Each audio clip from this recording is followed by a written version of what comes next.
ഇന്ത്യയിലുണ്ടായിരുന്ന പ്രധാന ഭൂനികുതി വ്യവസ്ഥകൾ ഏതൊക്കെയാണെന്ന് പരിചയപ്പെട്ടാലോ? ബ്രിട്ടീഷ് ഭരണത്തിന് കീഴിലുള്ള വിവിധ പ്രദേശങ്ങളിൽ നിലനിന്നിരുന്ന നികുതി സമ്പ്രദായമാണ് ശാശ്വത ഭൂനികുതി വ്യവസ്ഥ, റയട്ട്വാരി, മഹൽവാരി. ബംഗാൾ, ബീഹാർ, ഒറീസ എന്നീ പ്രദേശങ്ങളിൽ നടപ്പിലാക്കിയതാണ് ശാശ്വത ഭൂനികുതി വ്യവസ്ഥ. ഇത് നടപ്പിലാക്കിയത് കോൺവാലിസ് പ്രഭുവാണ്. ഇത് നിലവിൽ വന്നത് 1793 ഇതിന്റെ മറ്റൊരു പേരാണ് ജമീന്ദാരി സമ്പ്രദായം.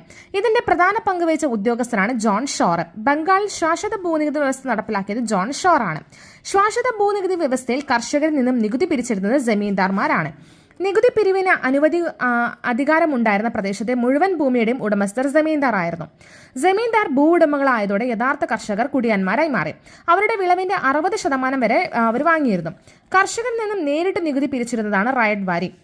റയട്ട്വാരി സംവിധാന സമയത്ത് ഹേസ്റ്റിംഗ്സ് പ്രഭുവാണ്. റയട്ട്വാരി സമ്പ്രദായം മദ്രാസിൽ കൊണ്ടുവന്ന ഗവർണർ തോമസ് മൺറോ.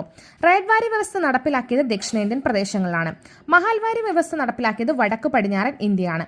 മഹൽവാരി വ്യവസ്ഥയിൽ നികുതി പിരിച്ചിരുന്നത് ഗ്രാമത്തലവനാണ്. അതായത് ഓരോ ഗ്രാമത്തെ മഹൽ എന്ന യൂണിറ്റ് ആക്കിയിട്ടാണ് ഡിവൈഡ് ചെയ്തിരുന്നത്.